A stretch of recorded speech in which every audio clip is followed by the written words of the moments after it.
It was a highly technical special effect that literally they could only shoot once. I mean, when that arrow comes through and the blood squirts up, and Tom Savini is underneath the cot, and he's squirting blood into this tube with this plunger so that it can come up through the fake rubber chest.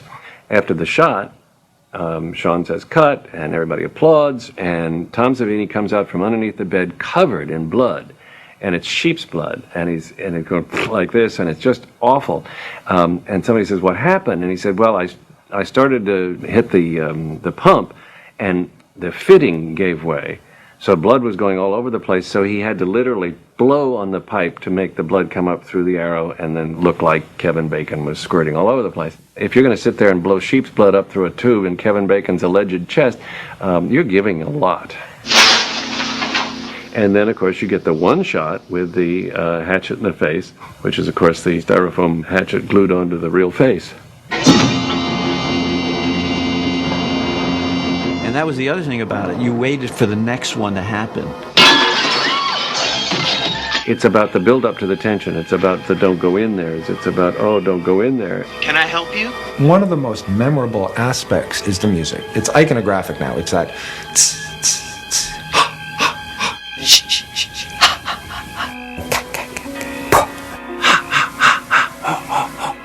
People come up to me, "Oh, you did," and everybody thinks it's cha-cha-cha. I'm like, cha-cha-cha? What are you talking about?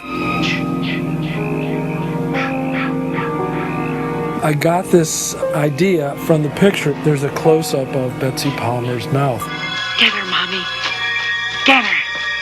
Kill her. The mouth is going, "Kill her, Mommy. Kill her, Mommy." So I got the wacky idea to take "Kill Her, Mommy," the first two letters of kill, K-I, and Ma, M-A. And then there was a gizmo we had called an Echoplex, which we were using a lot in the film. Kill her, Mommy. Kill her. I went to the microphone, and I don't know why, but I just went, and it went, then I went, "Wow." And whoa, I went, that's pretty spooky. So I think it's obviously a success because everybody remembers it. It was really important that we rehearsed those scenes because we were really using pokers, and really using frying pans. They were not props. I mean, they were props, but they were real props.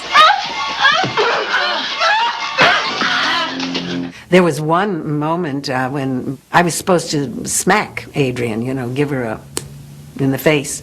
And on stage, of course, you do. And you're careful. You cup your hand and you get it along the jawbone so you don't break them, their jaw. And when we actually came to blows, I got a real smash across the face. "Oh, Sean!" She fell to the ground. I said, "Did I hurt you?" She said, "Oh." He said, "What is it? What is it?" I said, "We were just rehearsing the scene." And I said, you hit somebody when you're going to on stage." He said, No, Betsy. You don't hit anybody in the films." I remember after I had the fight on the beach where I lost my head. How in the world can we do this? Chop somebody's head off and make it look as if it actually happened. That night he made my mock-up of my head. Straws up my nose, all this gunk and goop going down my face. He was baking Betsy Palmer's head in the oven. It's like it was so bizarre. You wind up building up her shoulders and put the false head on top of it. I know that Tommy Savini wielded the machete, but it's amazing how real that looks. Ooh. It was really disgusting. And we were at the last penultimate draft, and Sean said, "Victor, we need a chair jumper for the end." And I said, okay, and I went back to my drawing board and borrowed from all of the best horror films I've ever seen. And so we have the dream sequence with Adrienne King floating around in a rowboat, and then the hand coming out of the water, and it's Jason. The ghost story is over, so you can turn on the lights. So Dawn comes up, and she's on this beautiful placid lake. When the kid comes up out of the bottom of the lake, he comes up musically at a point where it's also unexpected. Then you had the audience. The part of Jason We wound up hiring Ari Lehman. He came out and did it. We were both so cold and freezing. They had the heaters there, and they had towels as soon as we came out. And we did it a few times. And I'm going, Sean, are you sure we want to do this again? He goes, we're going to get it. We're going to get it right. Don't worry about it. This is it. But I certainly did not suggest in that scene that he was hydrocephalic or deformed in any way. Tommy Savini showed me this Polaroid, and I didn't have my glasses on at that night. And I said, now who is this? He said, oh, that's your son, Jason. I said, why does he look so strange? He said, oh, he's a mongoloid. I said, what? I said, that wasn't in the script. He said, no, but they thought he didn't look weird enough, so we were making him a... Because of the nature of the nightmare ending, and because Sean had Tom Savini on board as such a fabulous makeup artist, they turned him into sort of a monstrous-looking cretin. I mean, he just looked awful. We had screenings for ourselves, but then we had the first screening that I recall for Paramount. And if you recall the ending, when that head pops up, I swear people just jumped out of it. And I think that's the thing that sold it. And the next thing I know, Paramount has bought the movie and is going to do this massive release in all these theaters. I'm going, wow. Warner Brothers took foreign distribution. Paramount took domestic. At that point, Frank Mancuso was running distribution for Paramount. And he made a choice to take this no-star independent film, release it nationally with a national budget, and see what happens. And the notion of doing an independent film that would ever be released nationally had never occurred. The opening night on Broadway, it was just packed. It was packed. What are all these people going to see this movie? Do they know what they're going to see? I guess they did, Man, they jumped every single time something happened. There were real screams. Screaming, running out of the theater in the middle of the film, just screaming and yelling. Come on, you guys.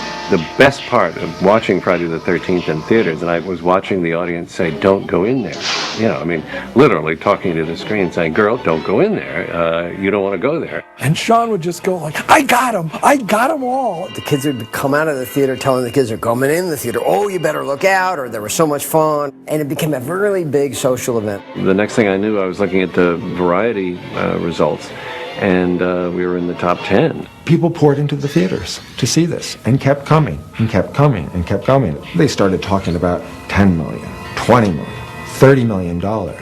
When the film was released, by and large, it was dismissed by the critics as being exploitative and just not really worthy of attention. The critics universally hated it. I read that I'm really awful and that the movie sucks and that we all suck. One of them was fit to be tied because I had done this movie.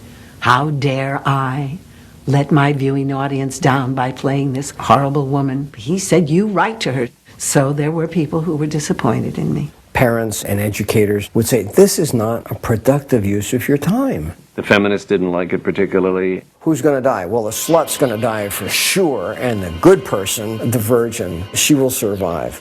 Did you live because you were a good girl? I never bought into the notion of sex equals death, that the reason everybody gets punished in horror films is because they're sexually promiscuous. I was certainly raised that if you make love before you're married, you are going to get punished somehow. We weren't doing anything. We were just messing up.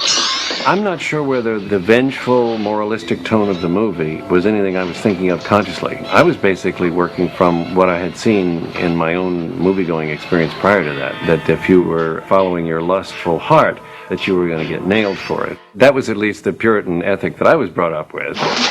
Just when it was getting interesting. I didn't look at it that way as, the victim. I actually thought it was an empowering position. I lived. Have I written something that caused people to go off? If there's a paranoid schizophrenic out there who's seen Friday the 13th 147,000 times, should I feel guilty if he goes out and murders somebody?